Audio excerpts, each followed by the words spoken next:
street food. What's up, street foodies? I want to talk to you today about tests.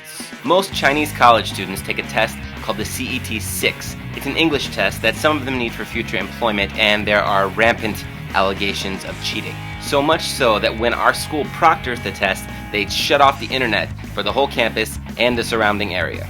Extreme measures. Last year, we took advantage of the absent internet day to check out a museum in the Qing Ling Mountains. We had to wade through a herd of test takers on our way out. About 2.5 hours south of us, past the construction and into the Qing Ling Mountains, lies the Guangzhou Folk Art Museum. In addition to a huge collection of stone horse-hitching posts, some of those jokers are more than 1,000 years old. This museum is made up of a lot of ancient houses found across Shaanxi province, which were broken down and relocated here where they were refurbished. There was a cool etching station. There's some old machines like this millstone. And the place has a really nice atmosphere. There was a temple to some farming god. In a lot of Chinese tradition, you find that they deify people who are good at stuff. For example, they make statues of Confucius that they can go and pray to. I mean, he was an influential teacher, but he never said people should, pray to him. The same with this guy. He was just a good farmer, and now he's got a temple. And I absolutely mean no disrespect to Chinese culture. I just think this phenomenon says a lot about how they traditionally view their ancestors and the people that have come before them.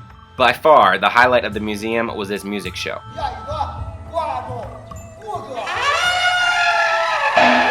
These guys are just milling around on the stage when all of a sudden there's a guy smacking the bench. There's a dude in the back, and his only job is to walk around smoking a pipe and eating some noodles.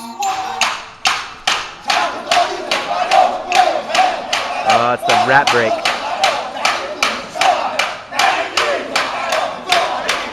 Apparently the song is supposed to be about the good old Shaanxi days.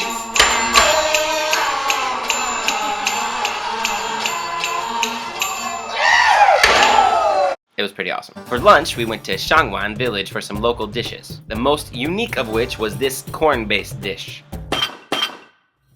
It's a cold dish. Basically, they make a kind of cornmeal dough. It's pretty loose, almost like a really thick jelly. Then they put it in vinegar and chili oil. I ate a ton of it. It had a really strange texture. It's kind of like a melt in your mouth, smooth cornmeal. This is like Shaanxi farmer food. It's not very common in the city. I hope you enjoyed the folk art and the folk music from the Qing Ling Mountains. What's your favorite farmer food? Like a food that you think mostly farmers eat, but you like to eat it even though you may or may not be a farmer?